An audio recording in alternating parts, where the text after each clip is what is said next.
Bah oui, vous l'avez vu dans le titre? Et oui, apparemment, ce serait de notre faute, nous, les femmes, si notre partenaire nous quitte. Voilà. Pourquoi je dis ça? Tout simplement car hier, je me suis perdue sur YouTube, reconstitution. Je me baladais sur YouTube, je regardais tout et n'importe quoi, et là, je tombe sur quoi? Voici pourquoi les femmes détruisent leur couple. Alors, au premier abord, j'ai été choquée.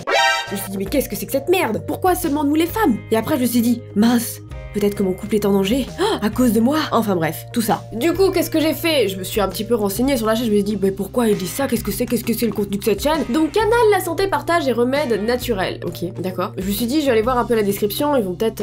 c'est peut-être des gens qui ont qui sont diplômés et tout, dans la sociologie, ou qui ont fait des études dans le comportement des couples et tout, et qui sont aptes à nous donner des conseils. Donc du coup, j'ai regardé la description. Mésothelioma, nutrition, beauté, santé, France 24, granules blanches, silica, jaune, lissé, chine, lifter, rides, visage, peau, œuf, smoothie, salade, maigrir, mince, concombre. A few moments later. Boisson, santé, boisson naturelle, saine. Enfant voit dans le noir. Enfant chat chinois. Enfant qui vit en Chine. Quoi? One eternity later. Recette repousse cheveux. Et muscler les fessiers. Je me suis dit, ils sont totalement aptes à nous donner des conseils. Donc, pour être honnête avec vous, quand j'ai vu le titre de cette vidéo, je me suis dit, qu'est-ce que c'est que pourquoi en fait? Qu'est-ce qui se passe? Et j'ai regardé genre 1 minute et je me suis dit, I need this! Il faut qu'on en parle en vidéo!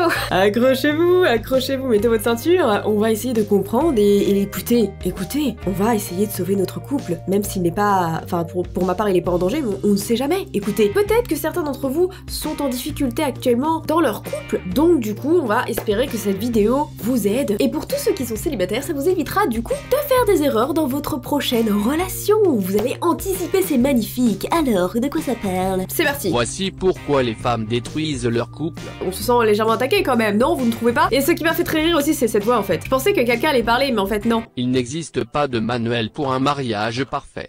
Tous les couples traversent des problèmes. Écoutez, ne critiquons pas. Tout le monde n'a pas le budget d'avoir une voix off, écoutez, et donc ça peut passer, la petite voix du robot derrière. Parce qu'il est parfois difficile pour 2 personnes de vivre ensemble. Oui, c'est vrai. Sous le même toit.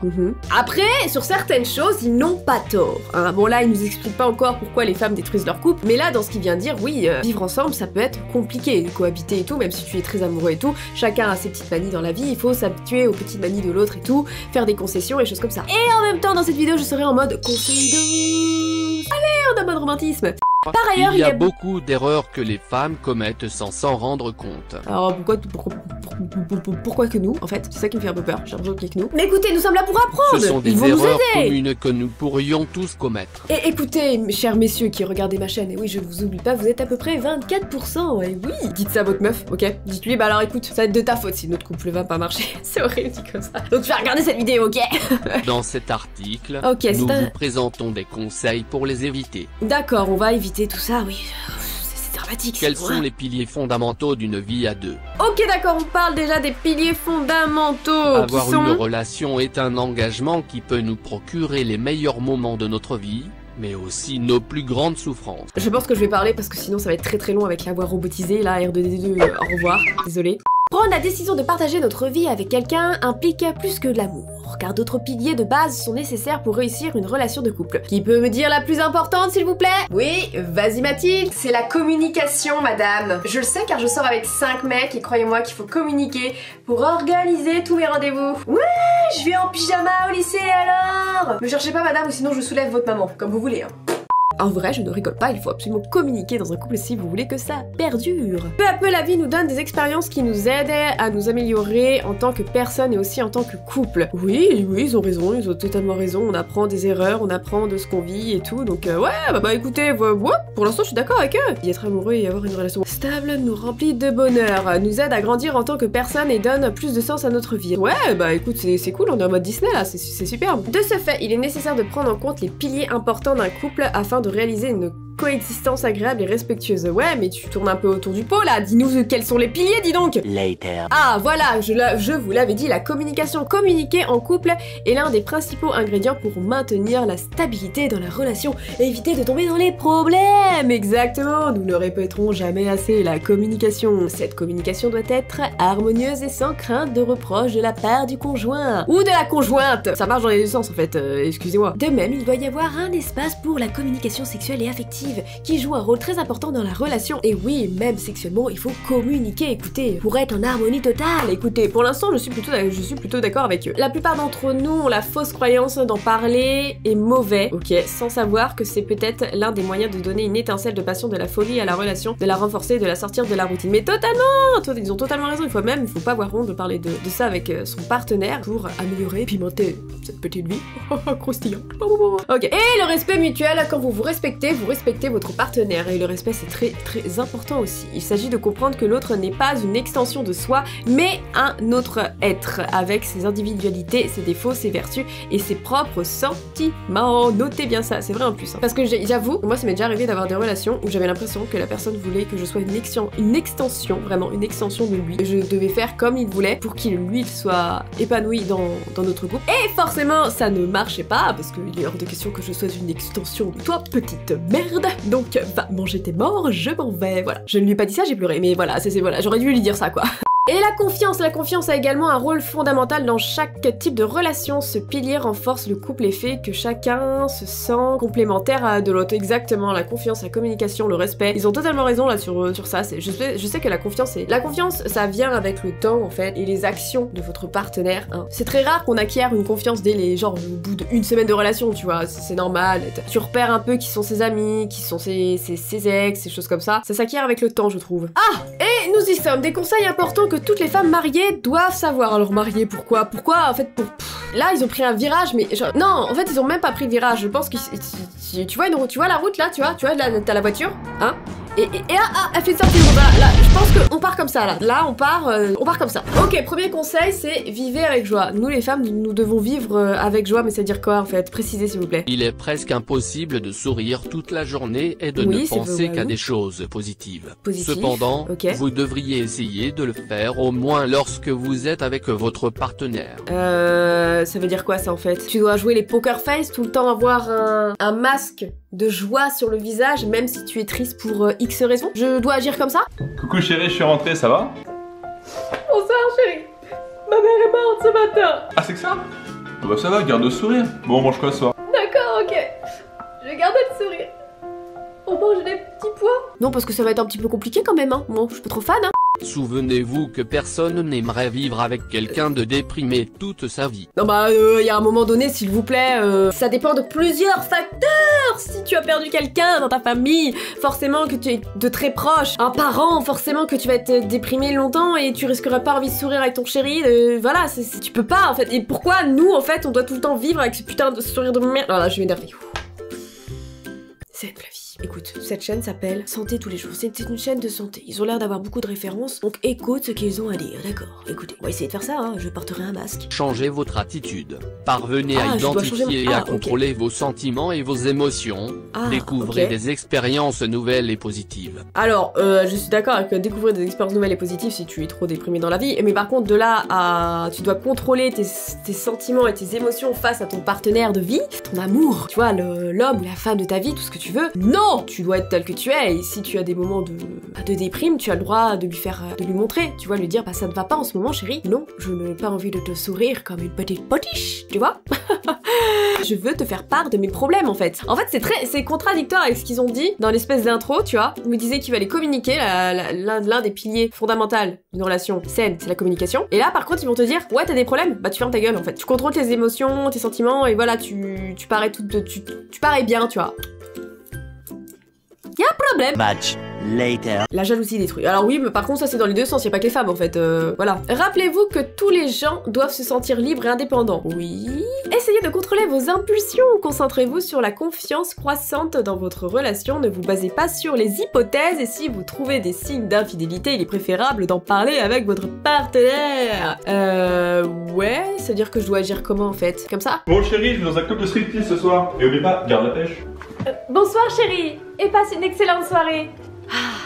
il est tellement respectueux. Non, parce que je vais avoir un peu de mal, hein. Là aussi je vais avoir un peu de mal, ça va être un peu compliqué quand même, voilà. Mais essayez de contrôler vos impulsivités. Alors ça, bien sûr, c'est dans les deux sens, hein, c'est pas que les femmes, merci. Mais on peut être d'accord avec ce conseil, dans le sens où si vous avez peut-être des doutes sur votre partenaire, il faut en parler. Moi, ça m'est déjà arrivé, et j'en ai parlé, tu vois. J'ai pas pété un câble, comme j'aurais pu, enfin, quand j'étais beaucoup plus jeune, tu vois, j'aurais pu, ouah, t'as fait ça. Non, j'ai préféré en parler. Je me suis dit, waouh, quelque chose va pas. I need to talk with you, boyfriend.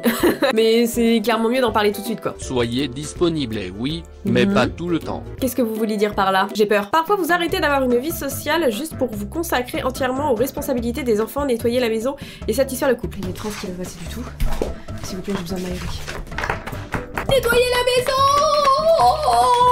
Ça veut dire quoi? Que nous sommes une femme qui ne travaillons pas? Qui n'a pas d'indépendance financièrement? Ou voilà... En fait, j'aimerais juste qu'on expose les deux cas de figure. On peut être marié et s'occuper des enfants, et voilà, être très épanoui comme ça, et s'occuper des tâches de la maison, en espérant que le compagnon aide, ou la compagnonne aide, et satisfaire le coup. Mais enfin, j'aurais aimé, voilà, les deux cas de figure. Pas vraiment, là, j'ai l'impression que c'est un peu la femme des années 50, en fait, tu vois. Et qui est trop pot de colle avec son mec, en fait, c'est ça que vous voulez dire? Donc c'est... T'es bien gentil ma cocotte, mais s'il te plaît, maintenant tu sors, allez, tu vas jouer avec tes copines dehors, et voilà quoi. Il est important de changer cette attitude et de vous octroyer du temps pour vous en faisant des activités que vous aimez. Après, c'est compliqué en fait, tu peux pas Tout dépend de la personne et de son caractère. Enfin, ce que je veux dire par là, c'est que t'as des couples, ils sont très bien ensemble H24. Genre, ils ne se séparent jamais, tu vois. Ils sont très bien. Si tous les deux, ils arrivent à s'épanouir comme ça, H24 ensemble, très bien. Mais j'avoue que tu peux, dans un couple, à un moment donné,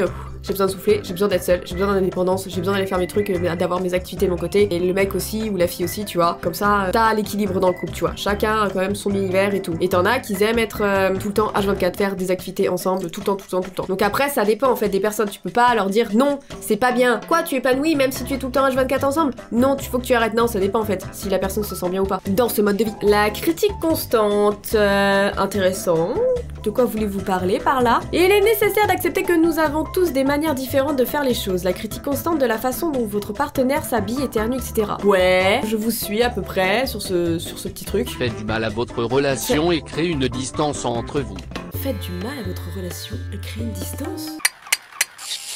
Quoi? Comme ça? De toute façon, j'en ai marre. Ça me saoule. Tu sais quoi? J'ai toujours préféré quand tu avais l'arrêt des cheveux sur le côté droit. Parce que le côté gauche... Parce que moi, je suis en train de regarder un match là. Non mais tu sais quoi? On va prendre nos distances, c'est tout. Voilà. Mais qu'est-ce qu'il fout? Mais qu'est-ce que tu fais? Je prends mes distances. Ok. C'est un peu compliqué quand même, hein? Non? Faites du mal à votre relation et créez une distance entre vous. En fait, c'est... En vrai, ça revient à ce que j'ai dit, dans le sens où... Mais en fait, tout dépend si les deux personnes sont épanouies comme ça ou pas. En fait, là, ok, je comprends à peu près leur point de vue. Là, c'est le point de vue du mec, en fait, qui en a marre que sa femme soit H24 avec lui. Enfin, s'occupe que de la maison, que des enfants et de lui, tu vois. Il veut que sa femme ait son indépendance et une activité de son côté, tu vois. En gros, c'est vrai, dit comme ça, mais il en a marre de sa grossesse. Il en a marre qu'elle soit collée tout le temps et il lui dit, en gros, bah, va trouver une activité et va jouer. C'est horrible. Mais ça doit être ça, dans ce sens-là. Ok. La colère est silencieuse et explosive. C'est quand tu gardes tout pour toi et que tu le ressors à un moment inopportun, ça doit être ça. Quand vous vous mettez en colère et que vous exprimez ces émotions, vous risquez d'exploser plus tard. Je peux comprendre. Qui ne l'a pas fait, hein, s'il vous plaît. Fille ou garçon, hein. Qui n'a jamais été froissé par une situation lors d'une soirée et tout de votre partenaire. Vous dites rien, vous le gardez pour vous, on le garde pour soi. Et en rentrant de soirée... Mais dis donc! Tu te souviens quand t'as fait ça?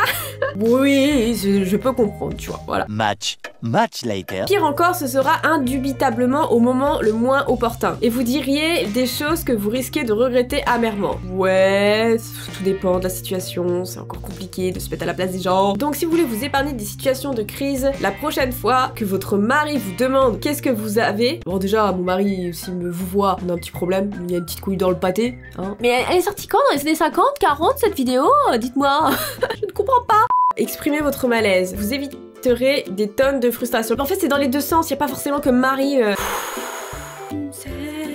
Le passé, c'est le passé. Non mais tout dépend de la situation, encore une fois, et tout dépend de la faute commise ou de je ne sais quoi en fait. Tu peux pas dire passé, enfin, c'est compliqué. La raison de votre colère est survenue lors de votre deuxième rendez-vous. Ah, c'est une mise en situation, un exemple. Mais des années plus tard, vous en gardez le souvenir et vous l'utilisez comme argument lorsque vous vous disputez avec votre partenaire. Comment? Non mais attendez, des années plus tard, lors de votre deuxième rendez-vous. Non alors franchement là, c'est tu es rancunière ou tu es rancunier, level 1000, mais un stade, ça se voit de l'univers, carrément.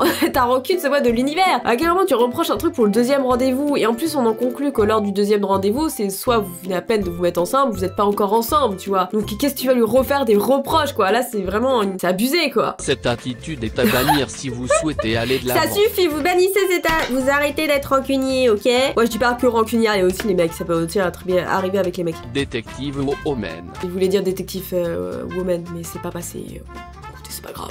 Alors, vous êtes toujours prête à lancer une série de questions sans fin. Où est-ce que tu étais? Avec qui? Pourquoi ne pas-tu pas appelé? Alors, on ne fait pas tout ça, ça peut peut-être arriver, voilà. Mais c'est pas que les meufs, en fait, c'est peut être le mec aussi, enfin, c'est chaud, quoi. Et t'as le droit, et t'as quand même, attendez, tout dépend du cas de figure. Genre, le mec ou la fille se barre 5 ans, tu vois. Et elle revient, genre, nickel, tu vois. Elle revient comme si de rien n'était. Je pense que t'as le droit quand même de te poser un petit peu de questions, quoi. Où est-ce que tu étais, quoi? Ça fait 5 ans, quoi, quand même que je t'attends. Ton repas, il est froid maintenant, hein? Même si vous avez le droit de savoir où était votre mari, il y a des limites à ne pas dépasser. Non mais ça me tue. Si vous avez le droit de savoir où était votre mari, il y a des limites à ne pas dépasser. D'accord, ok, bon bah, je réagirai comme ça la prochaine fois. Salut chérie, je suis rentré. Ça fait 5 ans que t'es parti? Bah t'étais où? Alors en fait c'est une histoire un peu drôle, figure-toi que j'ai rencontré une femme, je me suis marié avec elle et j'ai eu 5 enfants et puis bon, bah je l'ai quittée et bah, ben voilà, tu fais pas la gueule quand même. Ah bon? Je te pardonne. Pardonner, d'accord. La prochaine fois, je pardonnerai. Voilà, je pardonnerai. Ok.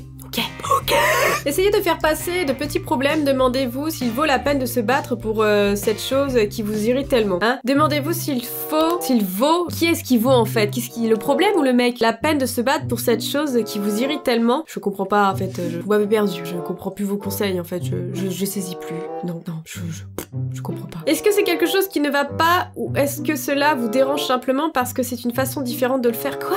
Mais parle de quoi là? Quoi? Est-ce que c'est quelque chose qui ne va pas ou est-ce que cela vous dérange simplement parce que c'est une façon différente de le faire? Différente. Parlez de quoi là? Le père Fouras, il peut sortir de sa cachette s'il vous plaît là parce que je ne comprends pas en fait où est le problème de pourquoi, du comment il dit ça. Parle du petit problème et tout dépend du problème en fait vu qu'on ne le sait pas le problème. Y a-t-il un problème dans un problème? Ou peut-être une inception de problème?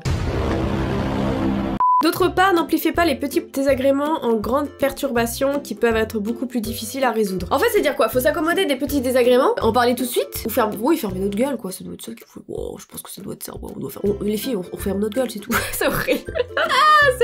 Ça me fait taper des barres, putain. Ok, c'était le dernier conseil pour éviter que nous détruisions notre couple, mesdames. J'espère que ça vous aura aidé pour votre prochaine relation, ou votre relation actuelle. Voilà. Moi aussi, ça m'a aidé, je pense. Bon, en vrai, il faut prendre ça avec des pincettes, hein. Tout n'est pas faux, mais parfois ça part trop en couille. Voilà, tu vois.